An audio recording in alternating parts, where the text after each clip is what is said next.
বিসমিল্লাহির রহমানির রহিম। পরম করুণাময় আল্লাহ তাআলার নামে স্মরণ করছি। আজকে ভালো একটি বিষয় নিয়ে আপনাদের মাঝে আলোচনা করতে যাচ্ছি। সকলে মন দিয়ে শুনবেন, আর অনুরোধ রইল আমার এই ছোট্ট চ্যানেলটি সাবস্ক্রাইব করবেন, শেয়ার দিবেন, লাইক দিবেন ও পাশে থাকবেন। আর আমার ভুল ত্রুটি হলে নিজ গুণে ক্ষমা করবেন, কারণ ভুলের ঊর্ধ্বে কেউ নয়। আসুন আমরা যে বিষয়টি নিয়ে আলোচনা করব। এখানে বলা হলো নামাজ কোন কোন ব্যক্তির জন্য ফরজ, তার হাকিকত জানুন। আসেন আমি আবারও বলছি, নামাজ কোন ব্যক্তির জন্য আল্লাহ পাক ফরজ করেছেন, আমরা সেই বিষয়ে এখন জানব। আসুন আমরা জানি কোন কোন ব্যক্তির জন্য আল্লাহ নামাজ ফরজ করেছেন। আমার আল্লাহ পবিত্র কোরআন শরীফে বলছেন যে, হে আমার বান্দাগণ, তোমরা মুমিন না হয়ে নামাজের কিংবা সালাদের দ্বারও আইসো না। একথা আল্লাহ বললেন। তাহলে এখানে আমরা বুঝতে পারলাম যে সালাত শুধু মুমিনদের জন্য।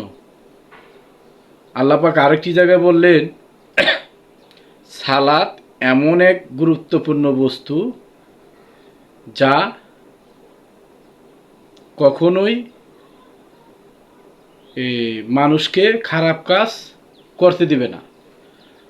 আর একজন মানুষ যিনি সালাত করেন, অবশ্যই অবশ্যই সালাত মানুষকে সকল অশ্লীলতা থেকে বিরত রাখেন। তাইলে সালাত পবিত্র একটা জিনিস, তার আমরা প্রমাণ পেয়ে গেলাম। তাহলে আমরা আসুন জানি যে এখানে আল্লাহ পাক মুমিনদের কথা কেন বললেন। এই নামাজ কিংবা সালাত এটা শুধু মুমিনদের জন্য। মুমিন কারা? দেখেন, মুমিন হলো শিশু। মুমিন শব্দের অর্থ হলো শিশু কিংবা পবিত্র কিংবা পবিত্র মানুষ। একজন পবিত্র ব্যক্তি হলো মুমিন, যার জীবনে কোনো পাপ নেই, কোনো তার দ্বারা মানুষের কোনো ক্ষতি হয় না।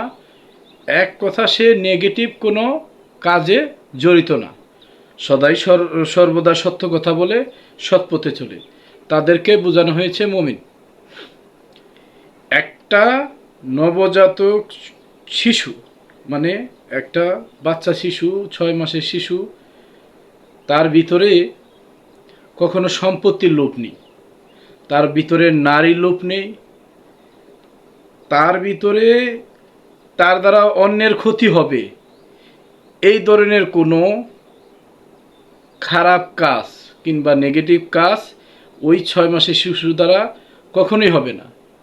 তাহলে ওই শিশু স্বভাবটিকেই ভিতরে লালিত করতে পারলে মোহবিহীন, লোভবিহীন সকল এই দুনিয়ার যত মোহ, মানে লোভ, কামনা, বাসনা, সকল কিছুই থেকে ওই শিশু মুক্ত। তাহলে আমি যদি মুমিন হই, তাহলে আমাকে ওই শিশুর ন্যায় হতে হবে। আল্লাহ পাক কোরআন শরীফে আরেকটি কথা বলেছেন বিবি মরিয়মকে, হে মরিয়ম, তুমি তোমার পরিবারবর্গকে ছেড়ে তোমার পূর্বের অবস্থানে ফিরে আসো। আল্লাহ পাক এই আয়াত দ্বারা বোঝাচ্ছেন যেন মরিয়মকে আল্লাহ পাক বলছেন, তুমি তোমার পরিবারবর্গ থেকে তুমি পূর্বের স্থানে ফিরে আসো। তার মানে কি, তুমি এখন যে কামনা বাসনার যেই পরিবার তোমার ভিতরে জন্ম দিয়েছ, এই পরিবারকে ত্যাগ করে তুমি তোমার পূর্বের স্থানে ফিরে আসো, মানে তোমার শিশু স্বভাবে ফিরে আসো। তাহলে একজন শিশুর স্বভাবে যিনি স্বভাবিত হয়, শিশুর রঙে যিনি রঞ্জিত হয়, তিনি হলো মুমিন। আর আল্লাহ পাক ওই মুমিন ব্যক্তিদের জন্য নামাজ কিংবা সালাত ফরজ করেছেন। নামাজ সোজা বিষয় না, সালাত সোজা বিষয় নয়, এগুলা অনেক কঠিন বিষয়। এগুলা সকলে বুঝতে পারে না কিংবা জানতে পারে না। মানুষ পবিত্র না হলে আল্লাহর দরবারে কখনোই তার ইবাদত কবুল হবে না। অন্যের ক্ষতি করে, মানুষের হৃদয়ে আঘাত দিয়ে, মানুষের সম্পত্তি মেরে খেয়ে, চাই কিছু বলেন, যত লোভ লালসা কামনা বাসনা এগুলা করে মিথ্যা বলে সত্যকে মিথ্যা বানিয়ে, মিথ্যাকে সত্য বানিয়ে আপনি দৌড়ে গিয়ে নামাজ পড়বেন, আল্লাহকে ডাকবেন, এই নামাজ আল্লাহর দরবারে কবুল হবে না। আল্লাহর দরবারে একমাত্র পবিত্র ব্যক্তির নামাজই কবুল হবে। আমার কথায়, আমি জানি হয়তো আমার কথায় অনেকের ভালো লাগবে না, নাও লাগতে পারে, কিন্তু আমি হাকিকত যতটুক আমার গুরুর কাছ থেকে শিখেছি, জেনেছি, আমি ততটুকুই দেওয়ার চেষ্টা করলাম। আমার ভুল ত্রুটি হতে পারে, ভুলের ঊর্ধ্বে আমি নয়, আমাকে নিজ গুণে ক্ষমা করবেন। জয় গুরু। সকলের কল্যাণ হোক, সকল সৃষ্টির কল্যাণ হোক, পৃথিবীর যত জায়জামেলা অশান্তি দূর হয়ে যাক, আল্লাহ সবাইকে শান্তিময় শান্তিতে রাখুক, সেই দোয়াই আল্লাহ রব্বিল আলামিনের দরবারে কামনা করছি। সবাই ভালো থাকবেন। আলহামদুলিল্লাহ।